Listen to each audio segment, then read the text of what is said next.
Hello and welcome to this Friday edition of the World Report with me, Arjun Samar Mahindra. Let's take a look at what's making headlines around the world. Wildfires are raging across Los Angeles, turning the skies red, destroying homes and businesses and blanketing the region with smoke and debris. The largest fire has grown to nearly 3,000 acres and forced tens of thousands of people to evacuate. LA is continuing to be menaced by wildfires, with the latest blaze, the Sunset Fire, bringing havoc to the Hollywood Hills, where the iconic Hollywood sign sits.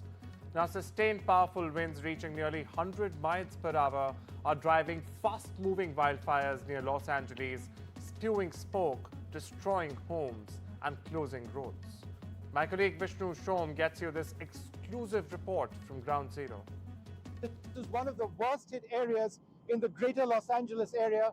You can see fire trucks behind me, and they're actually trying to put out fires in this particular home. This entire area has been entirely burnt out. You can see the fire service people walking in over here, the firefighters working over here. We can't get in beyond this particular point, but they're working over here. You can see a great deal of damage in this particular area. The smoke is still coming out of some of the areas over here, and what we're going to actually do is walk through some of these areas to give you a sense of what it looks like.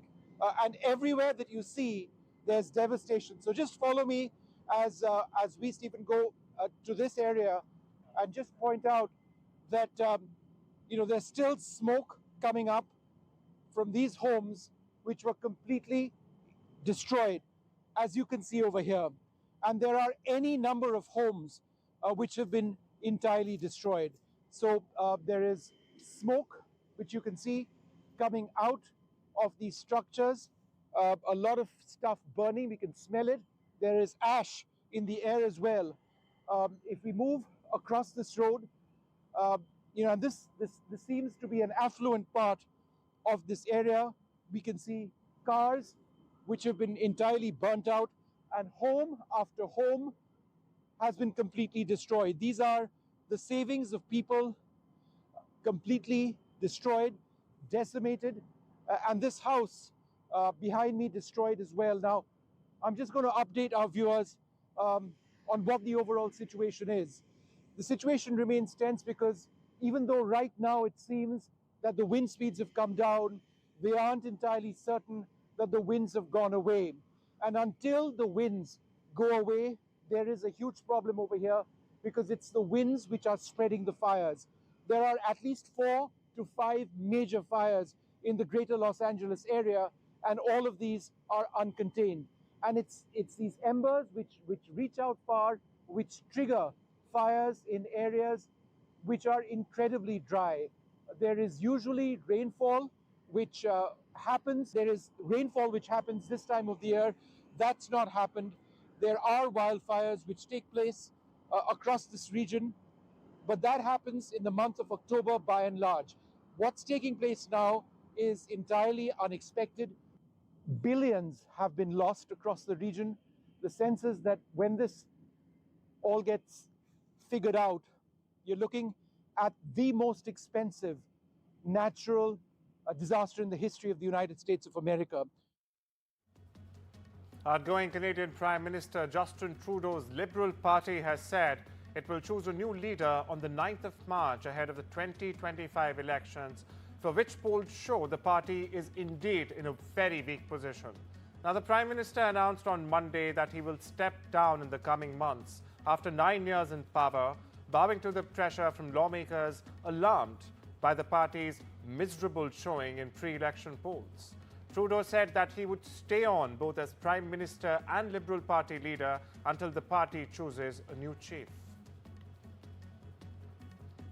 Meanwhile, Chandra Arya, the Indian-born Member of Parliament in Canada, has announced his intention to run for the post of Prime Minister and the leader of the Liberal Party, following Trudeau's resignation as Prime Minister earlier this week.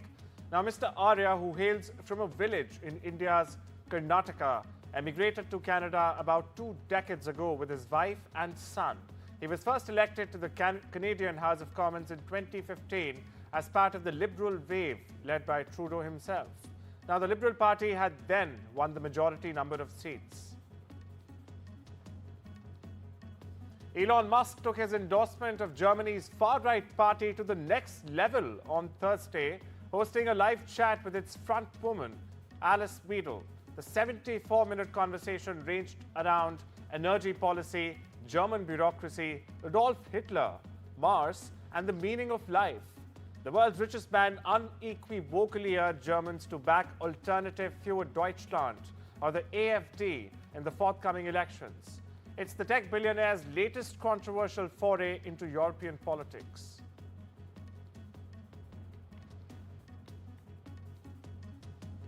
Venezuelan opposition leader Maria Correa Machado was seen exiting an anti-government protest in Caracas on Thursday before her term reported her arrest by security forces.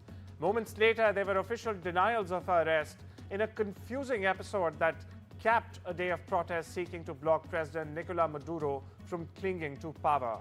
It remained unclear what exactly happened after Machado bid farewell to hundreds of supporters, hopped on a motorcycle and raced with a security convoy down a main Caracas avenue.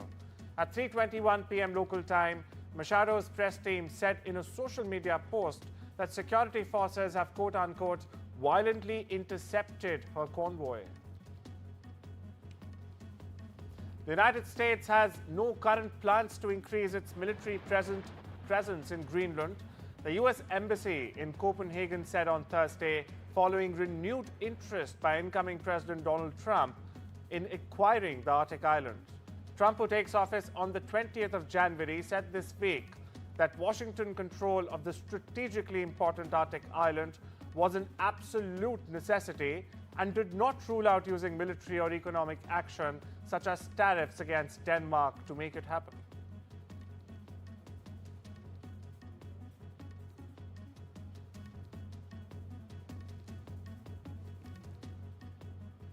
Meanwhile, Greenland's Prime Minister has called for unity, urging citizens not to panic after Trump's repeated calls for the island nation to be included into the U.S. territory. Mute Iga said he understood many people may be concerned after the incoming U.S. president declined to rule out using military and economic force to gain control of Greenland, but called on his fellow citizens to put aside differences and stand together. His government released a statement on Wednesday evening reiterating Greenland's right to self-determination, adding that it looks forward to establishing contact with the Trump administration. The U.S. Supreme Court has narrowly denied Donald Trump's request to delay his criminal hush money sentencing, clearing the way for the president-elect to be sentenced Friday morning in New York. 4 of the 9 justices indicated they would have granted Trump's request to halt his sentencing. However, Chief Justice John Roberts and Trump appointee Justice Amy Coney Barrett joined the court's 3 liberal justices, in fact, to deny Trump the relief he sought.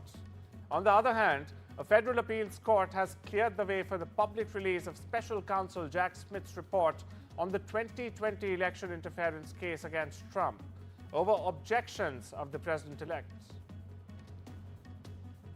U.S. President-elect Donald Trump has said a meeting was being set up between him and Russian President Vladimir Putin, but the Republican offered no timeline for talks between the two leaders. Trump offered no timeline for a meeting.